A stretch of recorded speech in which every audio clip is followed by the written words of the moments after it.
kabar? Waalaikumsalam Ibu Yuni. Alhamdulillah kabar baik. Ibu Yuni apa kabarnya? Ya, alhamdulillah Bu. Ini sedikit kurang baik. Pantasan kelihatan Ibu Yuni agak murung ini. Ya, kenapa Bu Yun?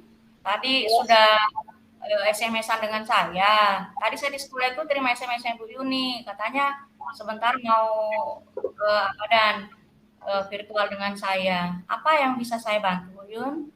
iya Bu. Ini Bu, saya ini ada. Apakah Ibu punya waktu? Iya Ibu, bisa. Ini kan sudah pulang sekolah ini, tidak ada kegiatan juga di rumah. Silakan Bu Yun. Ya Bu, begini Bu, ada sedikit permasalahan yang ingin saya bicarakan dengan Ibu Mhm. tentang murid saya yang ada di kelas Bu. Mhm. Saya yang ada di kelas Ibu, permasalahannya setelah saya berikan materi kepada mereka, ada beberapa murid saya itu Bu eh, kurang fokus dan ada yang lemah pemahamannya Bu. Oh iya, heeh. Terus Ibu Yuni dari percakapan yang kita lakukan eh, pada saat ini, apa yang Ibu Yuni inginkan dari percakapan ini? Iya Bu, yang saya inginkan itu ke depannya saya bisa menemukan solusi atas permasalahan yang saya hadapi pada saat ini Bu. Mhm. Eh, Situasi kelas Ibu Yuni seperti apa, Bu Yun? Ya Bu, di kelas saya itu setiap saya memberikan materi pelajaran kepada murid saya itu, anak-anak saya itu kurang fokus untuk memahami apa yang saya sampaikan itu. Mhm. Menurut Ibu Yuni, anak-anak Ibu Yuni yang tidak fokus ini, kira-kira apa yang menyebabkan hal itu terjadi? Iya Bu, begini ya Bu, setelah saya tanya sama murid tersebut, ada beberapa murid saya itu mengatakan bahwa dia tidak sarapan pagi Bu ke sekolah. Dan ada Mhm. lagi beberapa murid itu daya pemahamannya itu lambat Bu. Oh iya. Terus dari ada yang tidak sarapan, terus ada pemahamannya lambat karena memang mungkin dipengaruhi tidak sarapannya itu Bu ya. Situasi yang bagaimana yang Ibu Yuni inginkan? Iya Bu, yang saya inginkan itu murid saya itu apabila saya memberikan pelajaran itu mereka itu fokus terhadap materi apa yang saya sampaikan, kemudian mereka itu antusias Bu menerima materi saya, jangan cuma diam, kemudian cuma geleng-geleng kepala, makanya saya bingung Bu. Eh, Menurut Ibu Yuni nih dari masalah yang Ibu alami di kelas, gagasan apa yang bisa Ibu Yuni lakukan untuk merubah hal tersebut? Iya, jadi begini ya Bu. Jadi gagasan yang saya ingin sampaikan kepada murid saya, setiap pulang sekolah, murid saya itu saya ingatkan untuk sarapan pagi dari rumah. Kemudian Mhm. saya sampaikan juga kepada orang tuanya agar selalu memberikan sarapan pagi kepada anaknya. Kemudian yang siswa yang lemah pemahamannya itu Bu, setiap hari itu saya berikan bimbing Bu. Saya berikan bimbing itu maksudnya bimbingan itu setelah pembelajaran ya Bu, setelah pembelajaran di dalam kelas, murid tersebut itu saya bimbing secara eh, di ruang perpustakaan saya panggil, saya bimbing di ruang perpustakaan, kemudian saya berikan soal-soal latihan agar supaya mereka Mhm. ini bisa setara dengan teman-temannya Bu. Oh iya, jadi rencananya Ibu Yuni akan melakukan pendampingan itu di luar jam pembelajaran Bu ya, supaya tidak mengganggu teman-temannya. Begitu Bu Ya, ya? iya Bu. Ya. Oh iya. Terus apa yang harus Ibu disiapkan untuk kegiatan itu? Ya, ini Bu yang saya harus siapkan itu pada kegiatan itu memberikan soal-soal latihan kepada murid saya itu Bu. Misalnya soal misalnya matematika, dia kurang paham pada matematika. Jadi saya sudah siapkan soal-soal itu untuk saya berikan kepada mereka. Oh iya, jadi Ibu susun soalnya, terus nanti setelah teman-teman yang pada pulang, yang prestasinya agak rendah itu Ibu ajak ke perpustakaan tadi begitu Bu ya? Ibu sudah Iya siapkan Bu. soalnya sebelumnya. Oh iya.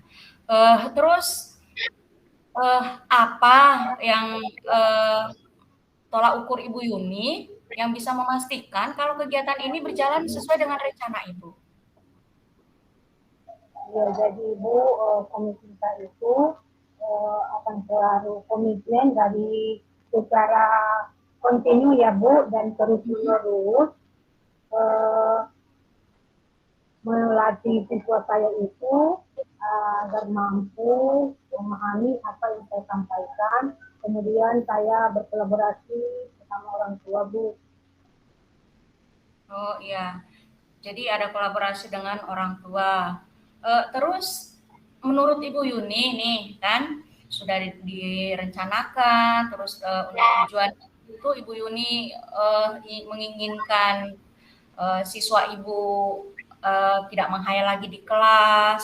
Eh, dari Ibu Yuni sendiri, ada tidak kriteria Ibu Yuni eh, tentang keinginan Ibu Yuni itu kriterianya seperti apa setelah uh, Ibu memberikan menerapkan rencana Ibu Yuni tadi? Ya, jadi keinginan saya itu Bu, pada peserta didik saya itu agar supaya mereka itu fokus pada pelajaran apa yang saya sampaikan dan bisa menjawab soal-soal apa yang saya berikan Bu. Itu harapan saya. Iya. Terus kapan rencana Ibu Yuni melakukan itu? Ya. Jadi rencana yang saya lakukan itu setiap jam pelajaran berakhir. Jadi saya lakukan di antara jam pelajaran berakhir itu, saya lakukan di situ Bu. Saya panggil murid tersebut, kemudian saya bimbing, memberikan latihan-latihan soal, kemudian memberikan pemahaman kepada mereka. Jadi pada waktu selesai jam pelajaran Bu, ya, intinya. Tidak Iya, mengganggu teman-teman yang lain. iya. Jadi setelah pulang pulang sekolah Bu ya. Maksud saya Ya, kapan Ibu rencana mau melaksanakan ini? Kan sebelumnya belum dilaksanakan Bu ya. Kapan Ibu mau ya. rencana menerapkan rencana Ibu ini? Dan saya terapkan itu secepatnya ya Bu, mungkin dari bulan depan ya Bu ya. Boleh saya bulan Januari saya sudah mau rencanakan. Oh iya, karena ini sudah mau di akhir Bu ya. Berarti nanti di bulan Januari baru Ibu akan mulai menerapkan eh, Iya hal-hal Bu. baru, ide-ide baru dari Ibu supaya prestasi anak-anak itu lebih baik Bu ya. Iya Bu ya. Terus Ibu Yun, setelah Ibu Yuni sudah merencanakan, terus sudah ada waktunya kapan dilaksanakan, eh, apa yang akan Ibu Yuni lakukan agar apa yang Ibu rencanakan nanti ini tetap berjalan dengan baik? Ya, yang saya lakukan itu Bu, saya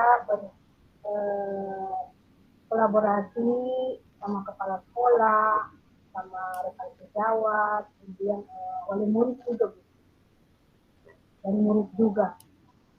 Oh iya. Oh Ibu Yuni harus tetap menjaga komitmen kolaborasi itu ya. Dengan murid Iya, tentunya, dengan kepala sekolah sebagai pemangku kebijakan, terus dengan rekan-rekan Ibu Yuni. Ibu Yuni memang pegang kelas rendah, kelas tinggi Bu ya? kelas tinggi Bu, kelas 6. Oh ya, persiapan ujian berarti Bu ya? Silakan ujian, ya.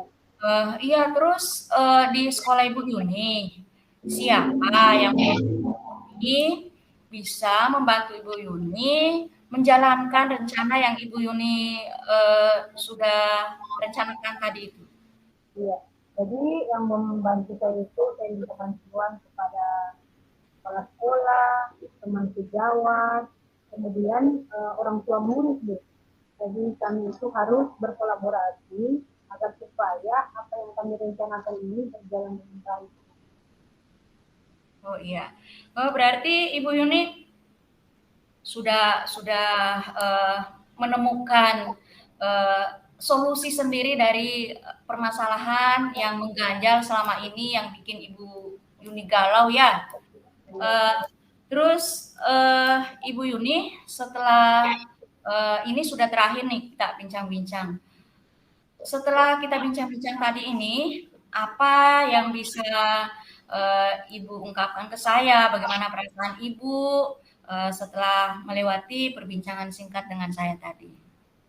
Iya, Bu. Jadi setelah saya berbagi dengan Ibu, berbincang dengan Ibu, alhamdulillah ya, Bu, hati saya sudah lega karena saya sudah mendapatkan solusi dari permasalahan yang saya hadapi di sekolah, Bu.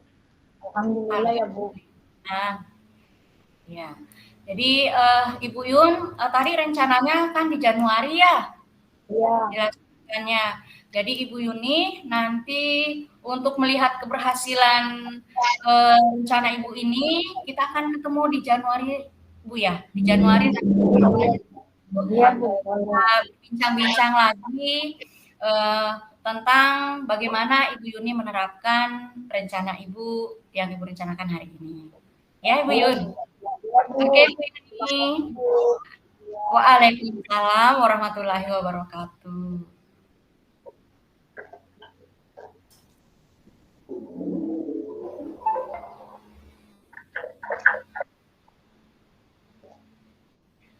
Assalamualaikum warahmatullahi wabarakatuh, Ibu Yun. Waalaikumsalam, Ibu Yuni. Apa kabar, Ibu Yuni? Kabar baik, Bu. Ibu Yuni, apa kabar? Alhamdulillah, Bu, baik. Bagaimana kabar keluarga, Bu? Alhamdulillah, Bu, baik. Alhamdulillah. Ibu Yun, boleh saya minta waktunya Ibu Yuni sebentar? Boleh, Bu. Kebetulan saya masih banyak waktu ini, Bu. Boleh, Bu. Ya, makasih Bu Yun. Ini Bu Yun, saya butuh teman berbicara.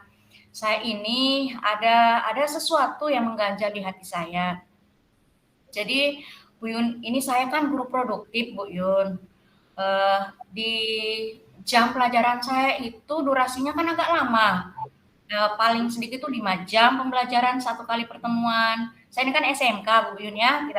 Terus ada yang 7 jam pembelajaran satu kali pertemuan. Kemudian saya lihat nih di awal semester kemarin motivasi anak saya belajar itu luar biasa baik, tapi kok semakin mendekati akhir semester tuh motivasinya semakin berkurang, Bu, semakin menurun. Inilah yang membuat saya agak galau. Oh, begitu ya, Bu. Jadi, Bu, Ibu mau berbincang-bincang dengan saya atau mau berbagi dengan saya, harapan apa yang Ibu inginkan itu, Bu? Pada Iya, iya Bu Yun, saya ingin mencari penyebabnya kira-kira ini dan mencari solusi dari kenapa murid saya kok jadi lesu di akhir-akhir semester. Oh, begitu ya, Bu. Ya, jadi setelah saya mendengar dari masalah tadi tentang murid Ibu ya, kurang fokus dalam menerima materi apa yang Ibu sampaikan. Kemudian yang saya ingin tanyakan, Bu, apa yang menyebabkan murid itu sampai kurang fokus itu, Bu? Kalau menurut pengamatan saya sih, mungkin Bu ya, mereka bosan atau kurang merasa berminat dengan apa yang saya terapkan ketika pembelajaran. Jadi kan kemarin begini Bu Yun, kita kan di pendidikan guru penggerak ini ada pembelajaran berdiferensiasi. Setelah saya hubungkan dengan itu, saya berpikir sepertinya murid saya ini ada yang kebutuhan belajarnya itu tidak terpenuhi. Karena kan kebutuhan belajar murid itu kan berbeda-beda. Ketika saya pelajari kemarin itu motivasinya menurun itu tidak drastis semua menurun Ibu Yun, tapi bergantian.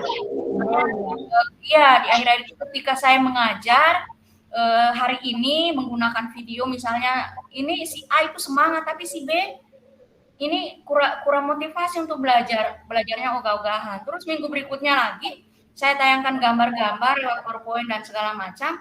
Yang tadinya si A itu motivasi kok turun, si B tadi ini yang kurang motivasi ini malah bagus. Jadi setelah belajar kemarin itu saya pikir, ini sepertinya kebutuhan belajar murid saya ini yang tidak terpenuhi. Kenapa makin kemarin tuh motivasi mereka tuh semakin turun untuk belajar. Jadi ada kebutuhan yang tidak terpenuhi di situ, Bu. Oh iya Bu, jadi kebutuhan murid itu tidak terpenuhi dalam pembelajarannya. Kemudian yang biasa Ibu lakukan itu, Ibu memakai media apa atau pembelajaran apa yang Ibu berikan kepada mereka sampai mereka itu kurang fokus. Oh iya Bu, ini kan kemarin masih K13 kan untuk kelas 11-12 nih. Kan baru tahun ini di sekolah saya menerapkan kurikulum merdeka itu. Kemarin itu RPP saya menurut saya bagus. Cuma ketika melakukan proses pembelajaran itu, materinya itu saya hanya menayangkan misalnya video saja. Jadi itu tadi mungkin ada yang kebutuhan belajarnya tidak terpenuhi. Kemudian kadang saya merasa diri ini rubah lagi. Saya buatlah PowerPoint dan gambar-gambar menarik yang interaktif. Tapi yang tadinya ini malah tidak terlalu termotivasi. Jadi seperti itu Bu. Jadi sebenarnya saya sudah berusaha melakukan menggunakan media-media yang baik sebenarnya. Cuma itu tadi ada yang gantian motivasinya, yang tadinya si A, berikutnya si B, minggu berikutnya si A bagus lagi. Jadi seperti itu Ibu. Nah, ini ya tidak Oh iya Bu, berarti murid Ibu ini walaupun sudah di berbagai macam media, misalnya nonton video, itu sudah Ibu lakukan. Kemudian Bu, apakah tidak ada cara lain atau metode lain atau pembelajaran yang lain yang Ibu lakukan, yang bisa Ibu lakukan? Apa tidak ada yang cara lain selain nonton video?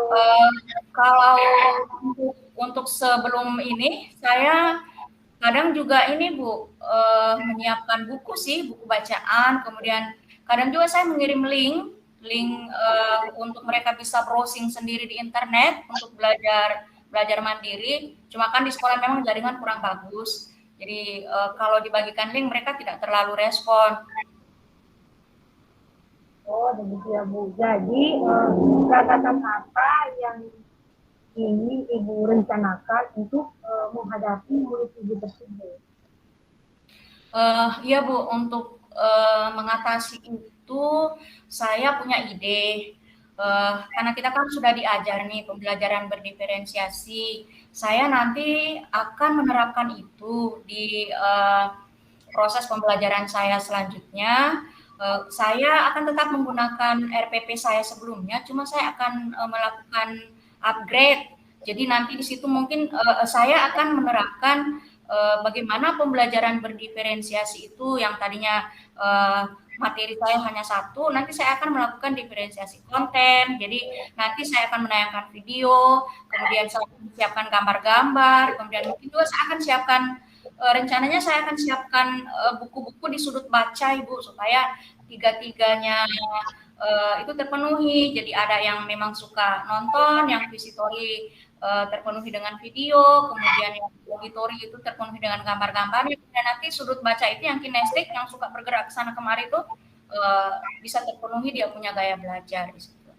Oh iya Bu, jadi itu Ibu ide bagus ya Bu. Jadi kita sebagai guru itu harus mempunyai berbagai macam variasi untuk memberikan pelajaran kepada murid. Kemudian murid bisa tertarik untuk memotivasi mereka untuk belajar Bu. Bagus sekali itu Bu. Kemudian apa yang Ibu siapkan untuk menerapkan itu? Uh, Tentu saja saya harus siapkan RPP saya, Ibu, yang sudah di dalamnya sudah ada pembelajaran berdiferensiasi. Dan rencananya saya juga akan mengintegrasikan dengan pembelajaran sosial emosional, Ibu, karena kan saya punya jam itu kan memang cukup panjang. Jadi supaya mereka tentu, apalagi di jam-jam siang itu, mereka kadang tidak konsentrasi lagi. Jadi rencana RPP berdiferensiasinya ini akan saya integrasikan dengan pembelajaran sosial emosional supaya bisa mengembalikan fokus mereka lagi nantinya. Jadi saya itu rencananya akan melakukan mindfulness yang sederhana saja, tidak perlu memakan waktu yang cukup banyak, barangkali sekedar tarik nafas, kemudian saya arahkan dengan kata-kata, mungkin hanya melihat sadar atau mungkin dengan mendengar dengan sadar. Jadi yang sederhana saja, Bu. Seperti itu yang saya siapkan. Iya, bagus Bu. Jadi kita juga itu sebagai guru harus selalu memotivasi kepada murid kita agar murid itu selalu fokus dengan belajar. Kemudian kapan Ibu akan melakukan ini? Rencananya begini Bu, di awal semester Ibu, karena ini kan sudah ujian saya ini Bu, sudah akhir, besok itu sudah terakhir ujian semester, jadi tidak ada lagi pembelajaran. Rencananya saya akan melaksanakan ini nanti di awal semester genap, mulainya di Januari nanti Bu. Iya, Ibu. Jadi setelah saya mendengar percakapannya Ibu, saya rasa Ibu itu sudah bisa menemukan solusinya sendiri. Ya, jadi Ibu sudah memberikan ide tentang pembelajaran yang diberikan dari yang anak yang kurang fokus. Setelah Ibu akan belajar atau berdiferensiasi, mungkin saya rasa itu lebih bagus ya Bu ya, ya untuk kita terapkan di sekolah sama murid-murid kita. Kemudian komitmen apa Ibu lakukan untuk selanjutnya? Tentu saya akan berusaha supaya ini konsisten, supaya ini ada hasilnya. Saya akan menerapkan pembelajaran berdiferensiasi ini dengan integrasi pembelajaran sosial emosional ini secara konsisten pada murid saya, supaya nantinya saya bisa menjadi tolak ukur bagi saya. Oh, memang setelah saya menerapkan ini berhasil. Jadi jangan pada pertemuan ini saya menerapkan pembelajaran berdiferensiasi dengan PSE-nya, terus pembelajaran berikutnya kembali lagi ke jadul. Jadi saya rasa saya harus konsisten menerapkannya supaya bisa dijadikan acuan apakah benar setelah saya menerapkan ini berhasil gitu menurut saya. Iya Bu, jadi kita itu harus melakukan itu secara kontinu ya Bu ya, berkelanjutan agar supaya tidak terputus. Iya Bu. Tidak terputus agar supaya anak itu benar-benar paham ya Bu ya. Kemudian siapa saja yang membantu Ibu untuk melakukan komitmen tersebut? Yang bisa membantu saya itu kalau menurut saya, karena ini kan saya mau melakukan pembelajaran berdiferensiasi, tentu ada asesmen awal. Saya akan menemui guru BK di sekolah saya, namanya Pak Alfon.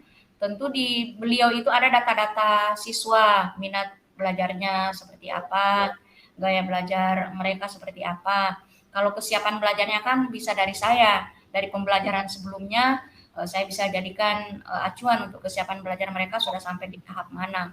Kemudian untuk merancang RPP berdiferensiasi ini di sekolah saya kan kami ada 4 orang CGP Ibu Yun, ada Ibu Cut, ada Pak Sahrun, ada Ibu Sinar. Nanti insya Allah di waktu-waktu senggang sebelum waktu pembelajaran dimulai, pada saat sudah menyusun administrasi pembelajaran, saya akan merangkul mereka, melakukan kolaborasi dengan mereka, bertanya kepada mereka, setelah saya menyusun, memberitahukan mereka, coba dilihat betul tidak sudah seperti ini, mungkin ada saran dari mereka, di bagian mana yang masih perlu saya perbaiki, KSE-nya apa betul sudah saya tempatkan di bagian ini. Jadi saya bisa bertanya dengan Ibu Cut, Ibu Sinar, Pak Sahrun, seperti itu Ibu Yun. Iya Bu, bagus Bu. Jadi kita itu bisa sharing dan berkolaborasi. Saya yakin ini bisa menjalankannya dengan baik. Karena ada dengan Insyaallah Ibu. bantuan teman-teman. Kemudian bagaimana perasaan Ibu setelah berbincang dan sharing kepada saya Bu? Alhamdulillah Ibu Yun, yang tadinya ada yang mengganjal di hati, ini sepertinya sudah plong ini. Sudah ada gambaran Iya. ini rencana apa yang saya harus lakukan untuk di semester depan supaya motivasi murid-murid saya itu bisa kembali lagi seperti awal. Semoga prestasi akademik mereka juga bisa meningkat. Iya Bu. Jadi Ibu nanti kita ketemu lagi pada minggu. Kira-kira kapan Ibu melakukan ini? Kita Kan sharing di lagi Bu Januari ya. nanti, di semester genap di Januari Bu. Oh iya Bu. Jadi Ibu masih ada yang perlu Ibu tanyakan atau bagaimana Bu? Apa masih ada Saya, question? saya rasa sudah plong Ibu Yuni. Makasih banyak. Oh iya Bu, iya. Jadi kita ketemu lagi ya Bu untuk bulan Iya, depan. ya siap ketemu di Januari. Kita Iya Bu. Kalau begitu saya pamit Bu ya, undur diri dulu. Assalamualaikum warahmatullahi wabarakatuh. Waalaikumsalam warahmatullahi wabarakatuh. Terima kasih banyak Bu Yun ya sudah meluangkan waktu untuk saya. Iya, sama-sama Bu.